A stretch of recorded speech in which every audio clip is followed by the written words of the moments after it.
Hi Michelle, how you doing? I've got your file up here, and sounds like you had fun. This is a blast, isn't it? Favorite assignment so far? I agree. This is so fun. I love doing photo restoration in Photoshop.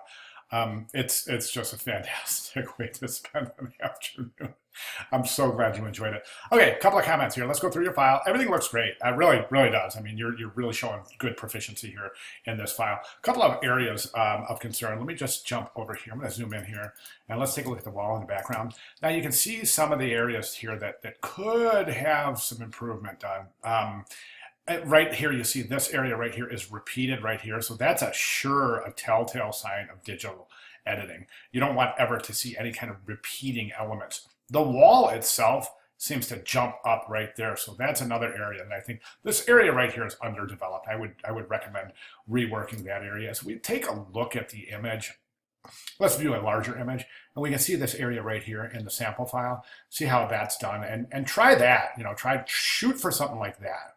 See how that area right there doesn't repeat, and the wall itself is just one continuous wall. Try shooting for that type of effect over here.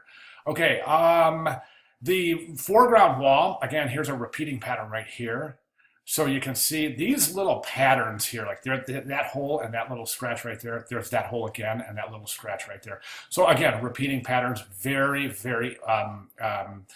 telltale proof of digital editing, and you kind of want to avoid that when you're doing your retouching work. Love the dog. I think it's hilarious. I really do.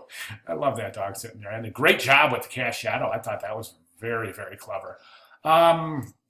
Foreground looks fantastic. Cracks and dusts and scratches. Everything looks great here. So my only recommendation, of course, is the foreground wall, the background area, in the buildings in the background. And then one other thing, looks like you've got some nice adjustment layers here. That's fantastic. But one thing I would recommend is I think this entire image has a cast on it. And it looks like it's a greenish yellow color cast. I want to show you how to fix that.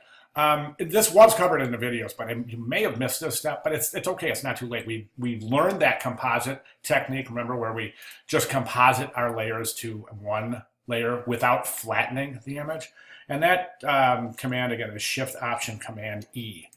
And there's our composite layer right there. So we can go ahead and take that layer right now, and we'll do a new adjustment layer on that. I'm just going to go to curves because I'm going to do a white point adjustment. And now I'm going to come over here to these eyedropper tools right here. I'm going to go to the white.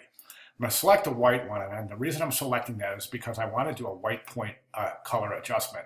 And what I'm going to do is just pick something that I think is white, going to be close to pure white as possible, and Photoshop will make the adjustments based on the formula for a pure white. And I think this area on the girl's dress is a great area. So watch what happens when I click that area. See how the whole thing comes color adjusted? Let me show you the before and after.